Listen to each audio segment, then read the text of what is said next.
Yeah, just to provide. Yeah, I already did it. Yeah. Guess I can't charge you what I said to them. That was the reason. Welcome everybody to the study session of March 14th, 2023. Okay. Carrie, will you do a roll call, please? Yes, I will, Mr. Mayor. Councilmember Bode. Councilmember Sherman. Here. Councilmember Gutierrez. Here. Mayor Inesco. Here. Deputy Mayor Schmidt. Here. Councilmember McDowell. I don't have her on Zoom. Councilmember Peterson. Here. Thank you. Do we have a motion to excuse? Or do we need a motion? for this Not, session? We not don't. for a study session, Okay. but And we're good. Wish them well. Hopefully, Yeah. You'll get well soon. Yes. All right. Community Economic Developer Director Jay Hill has information for us about various housing options. Thank you, Mr. Mayor, Deputy Mayor, and council members for having me here today. I'd like to talk about housing solutions, housing options for our community, and this is housing at all levels of affordability from and all different types of forms. So looking at everything from starter homes to luxury homes, apartments to subdivisions. There's a lot of things that we can undertake in the city by adding things to our code, taking advantage of options under state statute to increase the production of homes, which would bring more people to our community, kind of help us with vibrancy issues with our economy and bringing in some more businesses and helping support existing businesses. So it has a trickle down effect of just more people brings in more revenue, brings in more excitement, more attention to our community. And so I'm very interested in, hearing what you have to say after I'm done with my presentation. And as I go, if you have any questions, please just feel free to ask, and I'm happy to elaborate. So I'll go ahead and get started. Okay. Let me hit the back button. Okay, so real quick, just some level setting terminology. I might use the term AMI, which is area median income, and that's established by the Federal Department of Housing and Urban Development, or HUD. And that's the median income for the area that's used to determine affordability, rent burden, cost burden, things like that. So cost burden is defined by HUD as households who spend over 30% of their income on housing costs. That also includes utilities, insurance, property taxes if you own the property, HOA dues. There's a few other things that are included in that as well. Severely cost burdened are households who spend over 50% of their income on housing.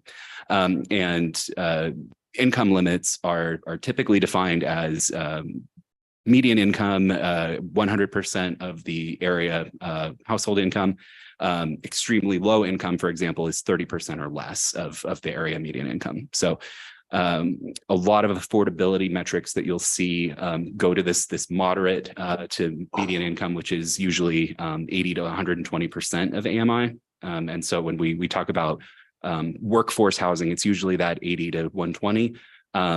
Because that doesn't necessarily have to be deed restricted. Below 80%, we often see like deed restricted community housing, things that are managed by community housing associations or nonprofits or so on and so on. But yes. Sorry, I don't mean to stop you like right at the beginning, but having been through. So this topic is interesting, and we've kind of been down this path, and statistics are one area where, when we were pursuing housing before, we had a lot of community debate on the source of our statistics, HUD's numbers versus Bureau of Labor Statistics numbers versus locally collected data. Why do we go with HUD's numbers versus another data source for AMI or things like that? Most commonly because that's where the funding is established. Section 8 vouchers, HOPE grants, things like that they use HUD's numbers. And so it's easier to talk apples to apples when we're doing that. If we started using Washington state numbers, for example, or locally derived numbers of some type, I don't know if they would be accepted in certain grant applications or certain things, but it's definitely comparing apples to apples. It's speaking the exact same language instead of a different flavor of apple, if that makes sense. Got it. Okay. Appreciate it. You can not do any more Apple metaphor. Okay, thanks. So housing needs. There was a housing needs assessment that was done for Mason County last year. And within that was contained some data for Shelton, the Shelton and combined UGAs, which unfortunately wasn't broken out necessarily. So, but the Shelton UGA is the lion's share of unincorporated urban growth areas within Mason County. And then there was rural county as kind of a separate breakout of that as well. But so within Shelton, 29% of Shelton's rental households are severely cost burdened, which is higher than both Mason County and Washington on average. 19.6% of our households are below poverty line, which again is more than twice the state average. The last point in time count was something like 477 homeless individuals, which, it is not necessarily an accurate count, but a continued trend of having more homeless individuals who need supportive housing. And then also contained within that housing needs assessment was a pretty astonishing number. There's 3,216 manufactured homes in the area within Mason County that will be reaching end of life by 2040 and need to be replaced as well. So when we look at what the total housing need in Mason County is, for example, you'll see that the number is something around 11,000. That doesn't include those manufactured homes that are going to be reaching end of life. So it's actually closer to about 14,000 new homes needed in the community by 2043. Within Mason County, currently, there's already a rental market gap. We're missing 651 low-income homes and 752 market rate homes. That's if we built nearly 1,400 homes, actually more than 1,400 homes tomorrow, we would just break even with what the needs are, according to this report by FCS.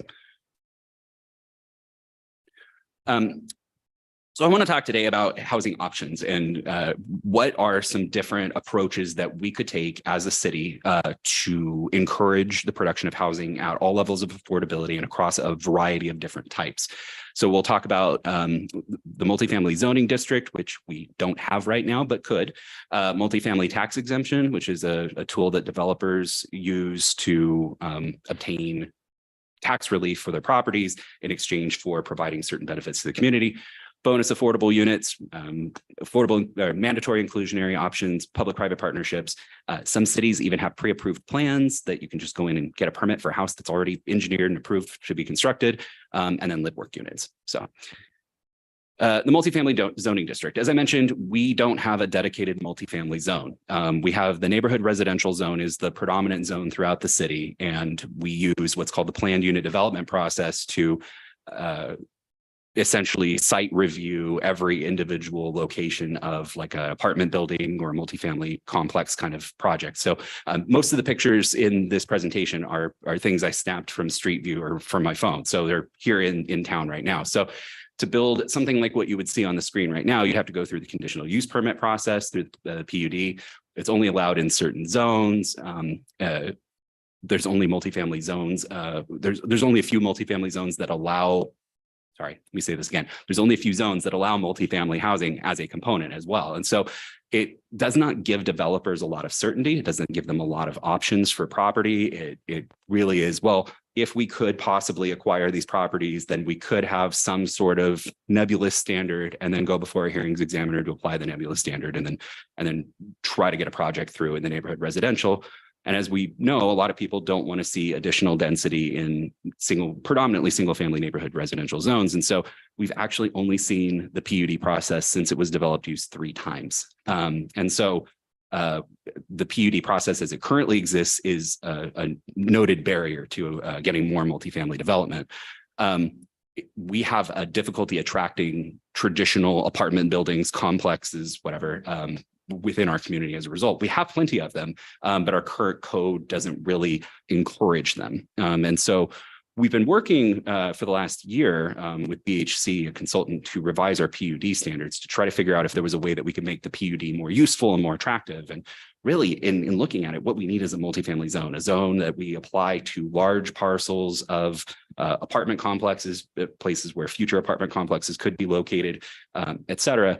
and have a specific set of standards that really works well for them.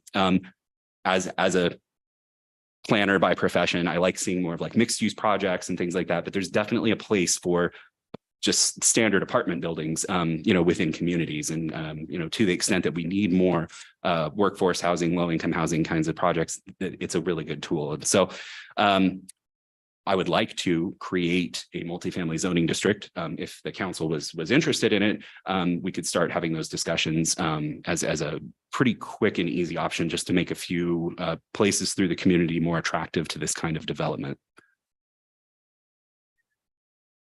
The next thing to talk about is multifamily tax exemption, which grants property developers tax exemptions in exchange for in one particular case, in the 12-year program, you have to mandate, and this is per the RCW, you have to keep 20% of your units for low and moderate income households.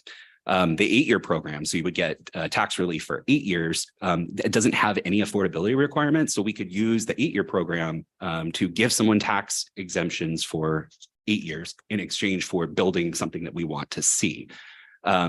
Now, I was at the city of Redmond as the long range planning manager there, and I implemented our new MFT program. It had just been adopted when I got there, and I got to bring that online, and it resulted in thousands of new units of new construction in Redmond. Yes. That's just our portion of taxes, not the counties or the states.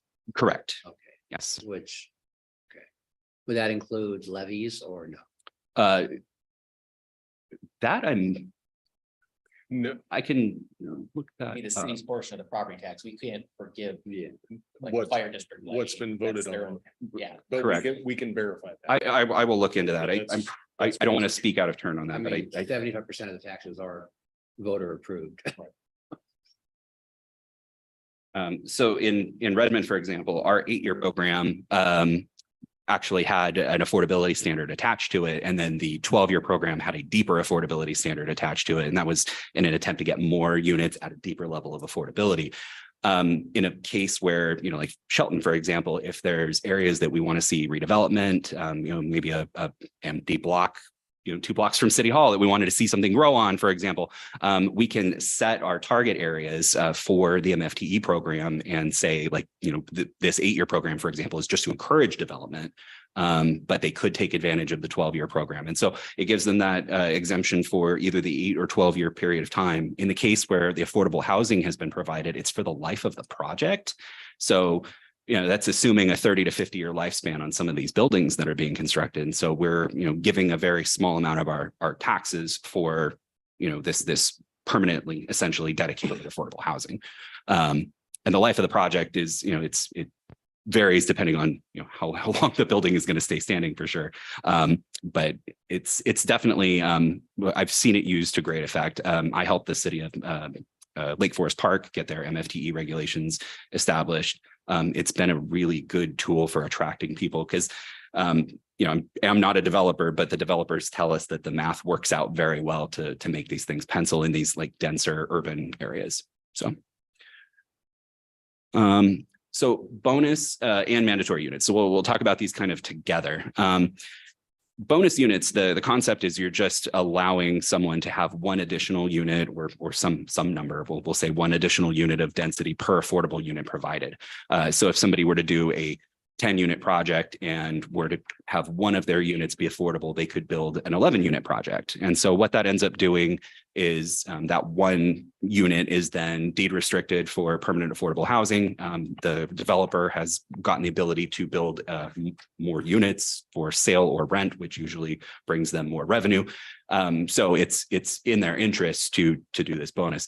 The mandatory inclusionary, as it's been done in a lot of communities, requires the set aside. It's not just a bonus. It's not a voluntary thing. It's much more successful because not everybody wants to build low income affordable housing. So if you really want that in your community, you can do the mandatory. I've seen that typically used as 10% of units in a project with 10 or more units. So if somebody's just doing, a duplex or a fourplex or something like that, we're not requiring them to, do some outwardly large number, disproportionate number of units as the affordable. And then you do the same thing. You provide the bonus unit to accommodate that affordable unit that's been provided. So if somebody does a project of 10 units, they have to provide the one bonus unit, or they have to provide the one affordable unit, and then you give them the additional bonus unit. There's other ways where you can set up the affordable units as a bonus unit. There's a lot of different tacks that we could take with how we write our code. The key is trying to balance it in such a way that the development still pencils for the developers. And if you can get it to pencil in a way that is actually in their favor. What would our goal be for how many homes that we start that with?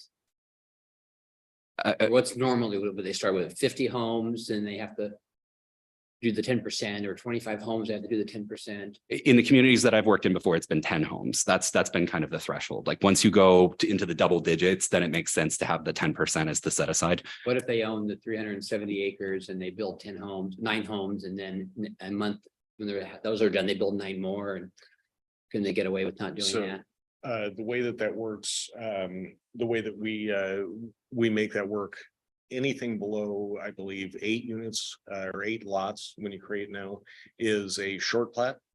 You can't do a short plat on the same parent parcel within 5 years. Okay.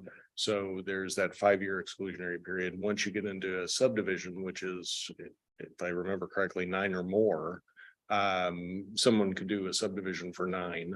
And we would take a look at those code provisions to make sure it all matches up before we implemented something like this.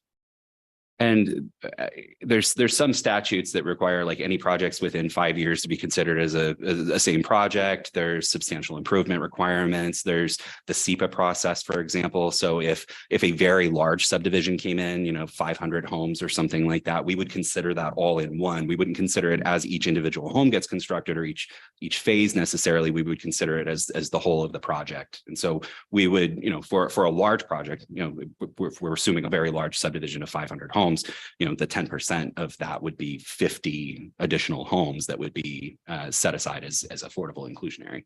So part of this, though, is that if you generate a lot of these units, you need somebody to manage them. And so that would either need to be a county housing authority, a nonprofit, someone is your agency that manages the ownership, rental, maintenance, those kinds of things of some of these homes. So upskilling your local housing providers along with this is really important. How would that work if it was an affordable home that somebody purchased and then they want to sell it in 5 years? They're usually basically the sale is managed by the housing provider. So I can use Arch as an example. It's the kind of King County Regional Coalition for Housing. And they cover most of the east side of King County, and they hold the covenant on the properties. And so when you go to sell, you can only sell it to another person who qualifies at the income levels, and you're only allowed a certain percentage of appreciation per year on the homes. And there's a whole bunch of different restrictions that go into it to keep the homes affordable. And so somebody doesn't get the benefit of an affordable home and then 5 years later turns around and makes $1 million on selling it or something. They try to prevent that from happening as much as possible. Any other questions about this as a concept? I think it's a great idea, actually. Right. And again, tonight, I'm just sharing ideas, and at the end, we can kind of go back to, things that you would like to direct us to explore more and bring back in, ordinance form. Some of it, like the multifamily zone, we could start work on now and then kind of wrap that up as a part of the comp plan, because we would need to do a comp plan amendment to add that and apply the zone and so on and so on. So that one's like a little bit longer of a project. Some of these are things that we could do now, tomorrow, just really depends. I like everything you presented so far. I mean, we got to get started somewhere. I mean, what we're doing is not working. So next is public-private partnerships. The city has recently undertaken one with the Veterans Village project, but there's a lot of other types of partnerships that we can engage in.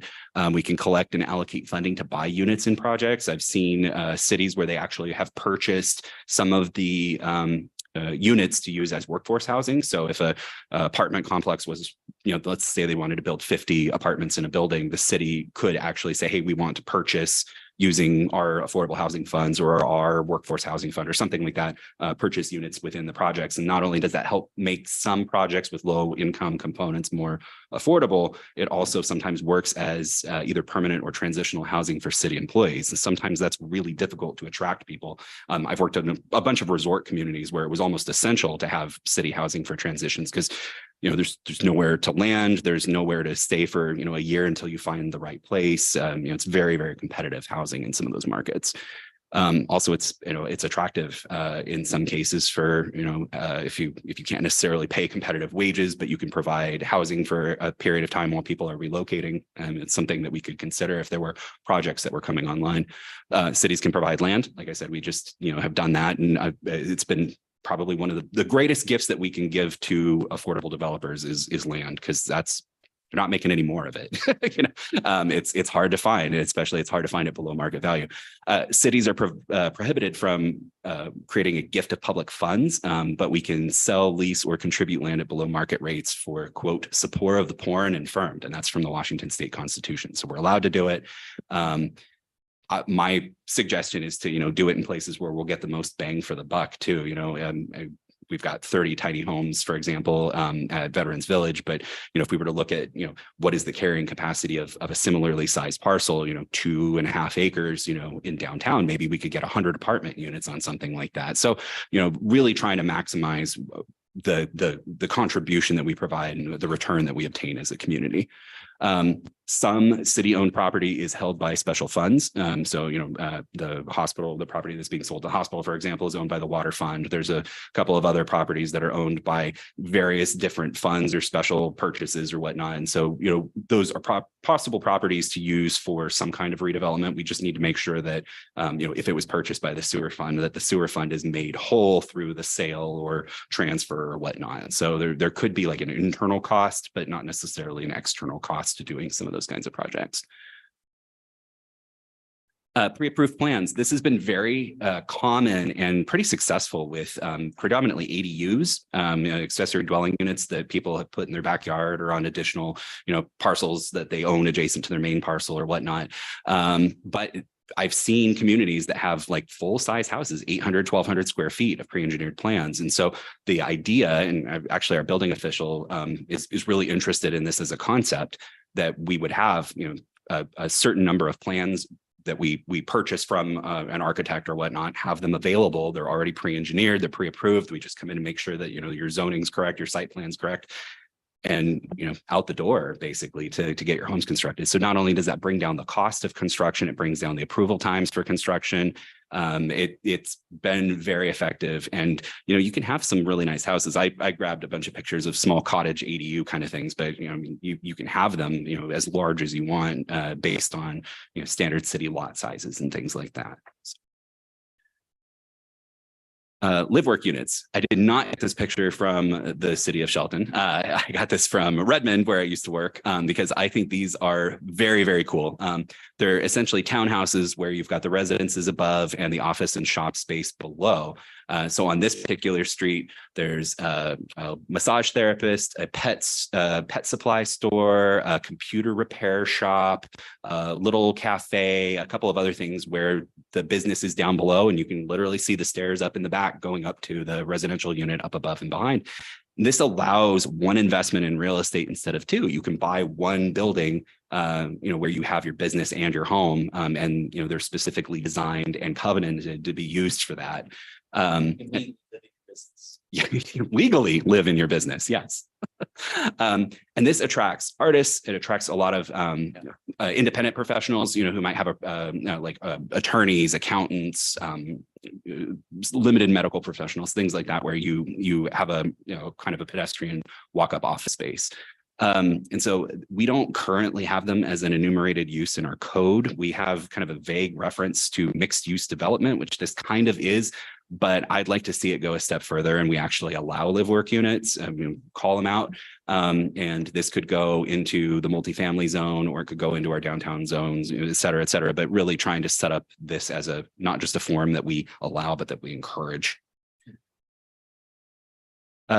there's a lot of funding options to consider that we may or may not be taking advantage of. Some of them are taken advantage of at the county level, some of them are city level, but they're all things that we can consider if we wanted to build affordable housing funds. Again, some of them are, there's the real estate excise tax, which is 0.25% of transactions that can be used for affordable housing. There's the availability of an affordable housing levy. There's a sales tax credit and so on and so on. So, if the community wants to build a fund and a program and get serious about the production of affordable housing, for workforce housing, for low income housing, things like that, there's a lot of opportunities out there. And it's really, do we want to use 1, 2, 3, all of these options to try to sort this out? Or, is that there are other ways that we could do that? And like I mentioned before, we have land donations, sales to below market value to nonprofit developers, other things that we can do to also kind of fund the provision of affordable housing without, necessarily putting a burden on taxpayers or residents. There have been a lot of studies that have shown the value of having affordable housing. I saw one in San Francisco that showed that actually land values went up around where affordable housing was constructed, because, and it seems counterintuitive, why would land values go up around affordable housing? It's because the new affordable housing is modern, it's attractive, it's, a little bit higher density, it's got different features, and a lot of times it's mixed income projects. So you're also bringing in people who are making, 200% AMI, people who are, maybe more well-to-do, but they want to live in an apartment, or they get one of the larger apartments in the building, or so on and so on. And so it actually increases property values, it increases revenue to the city, it increases our ability to modernize and improve our infrastructure as well. So there's a lot of benefits to creating the affordable housing, as much as, we might hear from people who are worried about the impacts of it. I like to remind people that a lot of those people that are living in affordable, workforce housing are our teachers, there are firefighters, there are city workers, they're people we need for our community to thrive.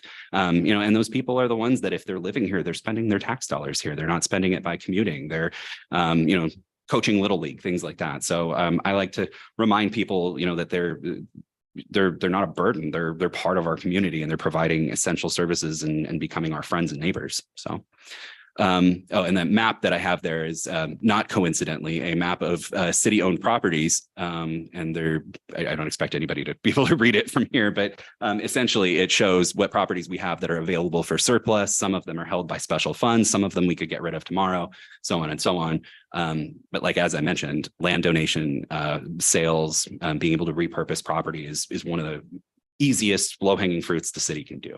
So what colors mean what on this map? Unfortunately, I cropped the legend off. I think the orange were the ones that we might need to keep. The greens were ones we could get rid of, and the yellows, I think, are ones that are owned by special funds or something like that. I can confirm that, but I think that's what it is. Can you send that back out to us? I know you sent this to us a few months ago. Yeah, You sent it back out. Yeah, I absolutely can. Sorry, what was that? Oh, So the parks, current parks are in green. Orange, I believe, is water fund, if I'm not mistaken. And there's some purple on there that is sewer fund. Well, I can't really see it from here. And there were some that were unknown, I think. Yeah, And we did this study of what city-owned properties we owned, and had everybody in the city take a look at it and see, are we gonna need this in the next 50 years? And we did that, 2021, something like that. So this is the map that we've been working off of, but the other thing that's really driving this and kind of separate from this conversation is we have to pay insurance on each one of these. And you guys know how much our insurance rates have gone up. So lowering our insurance liability was also a driving factor. Yeah, so I'd be interested in a accurate breakdown, because obviously we can't build in parks, things like that. No, and I'd be happy. I'll send this map out with your update on Friday. was the green all just parks, or was it? No, not entirely. It doesn't incorporate parks, but it's also site lands that are used for recreation purposes. Properties up on Spring Road. Look like they're in green, which lot of properties that might have some use now or in the future. So I'd also be interested in, so after we get this map a little more tied down and make sense for us. Possible locations for those multi-family zones, because obviously you can't put them everywhere, right? There's gonna be rules and regulations on that, and I'd love to see where those possible zones are. And that, and this, after we kind of tighten this up, then the property that the land could potentially. The city could provide in a way.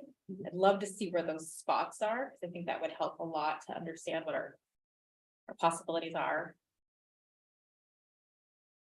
But pre-approved plans, yes. Live work units, yes. And housing is important, so I feel like we need to look at all our options for funding. Yeah, so the pre-approved plans can work, and we've seen them work. The things that I've talked to council a little bit about before is each area is gonna have a different snow load, each is gonna have a different wind load, each is gonna have a different soil type, so that can complicate things a little bit, but it's not insurmountable. I mean, Shelton's only what, 3x3, right? Approximately. 3 miles by 3 miles. Oh, The other thing that came up with stock plans was just, is there an appetite for it? And it didn't really seem that way. You're talking with other cities that have done it, you know, it's like, yeah, we did it, we spent $100,000 on stock plans and right. everybody shows up, they think it's great. Do they actually come out and build a project? Not really. Right. And then the other part of it is, you know, yeah, you kind of mentioned every location's different, but then everybody, the orientation or where it's located on the property may not be actually feasible. And so it still behooves people to get somebody to design their project, get a contractor on board, get advisement through that direction too. And typically you don't, at least in my experience, I don't know, Jay's might be different. You might see those approved plans used for like an infill lot, but Right. not for a subdivision. Or an ADU, I can see that making a lot of sense and making the investment in that. Mhm. Which is, you know, it could get costly and if we don't get a return on it, it's kind of. I think Longview had stock plans, didn't they? Did she tell me? Lacey does. Or Lacey does. Yeah, we remember, we met with Yeah. them in the county, because we've been talking about this, and the other piece is in the UGA, that those plans would be compatible in the UGA, whether it's city or the county, right? So they could go to the county planning department, get same set of plans that would be cross compatible, but you need that common development code to make that all happen too, so. And that happened today. And I have another question. I know that you're really involved in bigger plans, right? You see the bigger picture. So potentially, if we have this map a little more detailed on, oh, these are the possibilities. Is there any way that we can send this information to potential national developers to get them thinking about Shelton? Maybe we're not on their radar right now. Maybe they don't know we're here, but maybe if somehow we can get a hold of them and say, hey, we're here and we're ready. For the city-owned properties, it could only be kind of like low-income, affordable developers, things like that. But generally speaking, having a map where we kind of advertise, larger properties that might be for sale and whatnot, we could work with realtors, with some of the larger property owners who've expressed interest in development to do that. I would caution, like, I wouldn't want to advertise somebody's property as being suitable for development without them coming to us and being like, hey, can you please market my property? But, for example, there might be a very large piece of property to the southwest corner of town that is owned by a very prominent family that maybe they want to develop it, and we can go talk to the DR Hortons and the different developers around the area. I've got really good connections at actually a lot of them from my time in Redmond. And so being able to go talk to people and see, Tri Point, are you interested in building, a project here? I can market that if I've got properties that want to be marketed, for sure. Could we do like an RFP, like, hey, we want an eco village similar to the Veterans Village, but for seniors, and say, we want RFPs from all over the country. We want you to use like carbon capture, hempcrete and all this stuff. Can we like put like a list of stuff and say, this is the piece of land that we want to develop under these circumstances and have development done that way? We can, but it would have to be at market rate. So the only way we can donate or otherwise participate if it is, as Jay mentioned in the Constitution, to support the poor and infirm. other public benefits, we could take a look at that, but it would have to be at market, is my understanding. And could we also do something that's like for essential workers, especially city employees, like neighborhoods like that, and maybe decrease the square footage from, 4,500 to 3,000 and have, tiny house. Like, they're not trailers, but what's the difference between a trailer and a tiny house, right? Marketing. But something like that, right? So could we replace the units we might lose from these temporary trailer parks and have like tiny house villages as our model instead of like a Leviton, and we have, green lawns, throwing chemical fertilizer on it. Can we have like eco village Levitons, and Shelton becomes the housing capital of the world for small unit buildings? Can we do something like that? So what you might be talking about is cottage housing, which is it's typically 1,000 square feet or less. It's kind of what the original starter homes were back in the 1940s. If you go look at all the cute neighborhoods in Seattle, for example, it's all these little 800 square foot homes that That Victory Garden too. Yeah. That was the starter home of the time, and people have built onto them over time and whatnot, and that's a great way to increase affordability because if you talk to realtors, you'll see they talk in dollars per square foot on sales, and so if you've got fewer square feet, you can have nice homes that are just smaller. For example, I don't need an entire bedroom in my current house. Especially for our population, there's a lot of seniors who don't want to have a lot of maintenance. Exactly. And so the cottage homes are a great way for people who are just starting out, for people who want to downsize. They usually are kind of built around a courtyard or something like that. I worked on cottage regulations in Redmond and for King County, and they're a great way to encourage a kind of a niche product. There's not a lot of developers currently doing them, but they're a very cool product, and I would love to see more of them. So that's something we can pursue as an option. Or like, I don't want to add, I want to add to your list because I want to do housing first at all levels. You're really getting at with like inclusionary zoning. It is, but a cottage development is something a little bit different. It's common open space, so you don't really have your own It's not a yard. neighborhood. It's not a key. Correct. It's condominiumized ownership of the homes, and then the property is owned by an HOA. But the ones that I've seen are typically single level. So what the real market is there are for empty nesters. That's, at least that's what I've seen. And that's gonna be a huge thing. I mean, the population and nation is aging, and we've heard of potential growth of Christmas Village, right? So there's some pent-up demand there to cater to. Interesting. But adding, cottage housing and supporting regulations and design standards and things like that is something that we could definitely explore and undertake if that was, interest by the council. So. And I do really love your public-private partnerships, and I do love the downtown, and I encouraging all of these in housing first.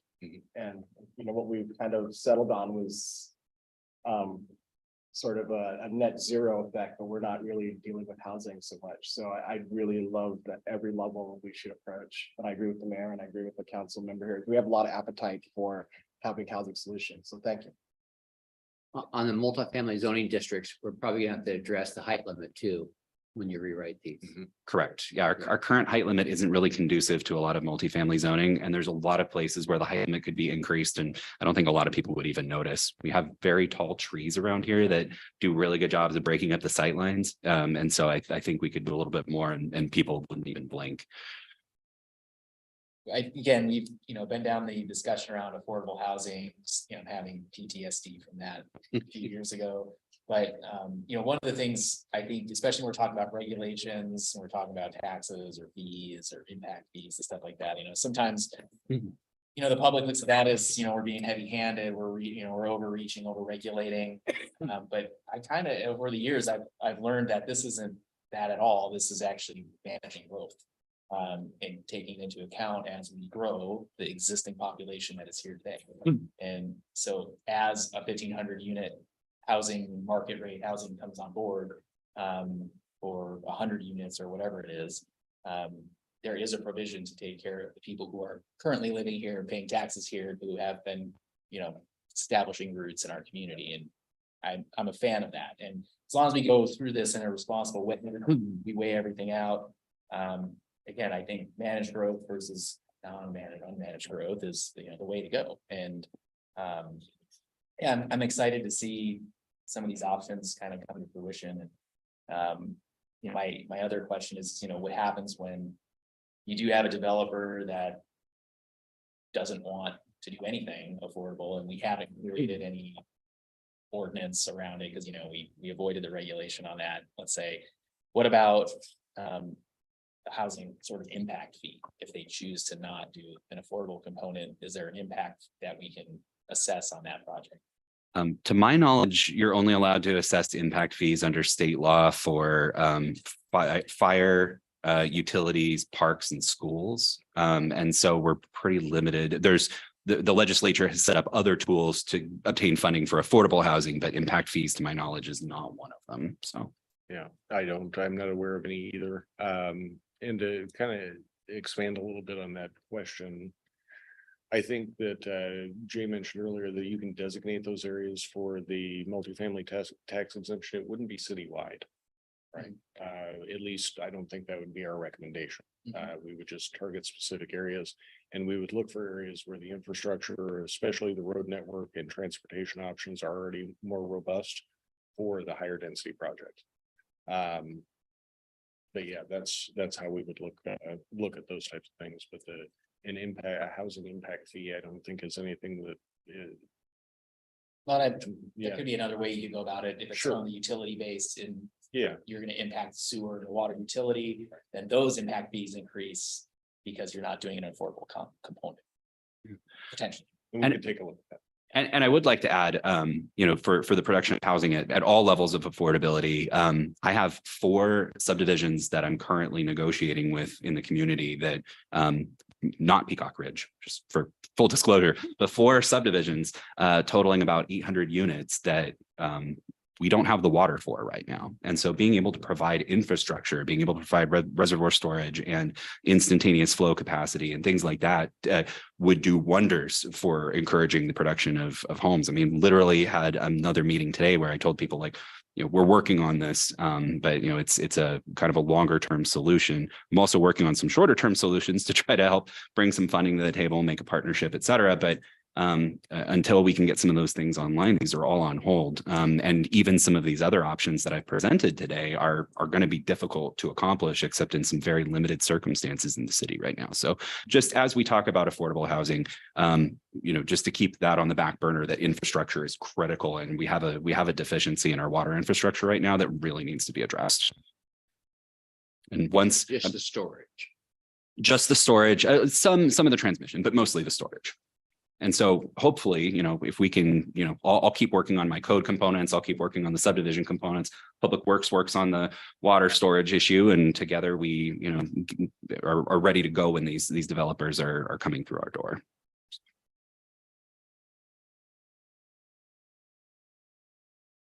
Any other questions? Or comments? We'll have, info. Thank you. Thank you very much. Does the council have any new items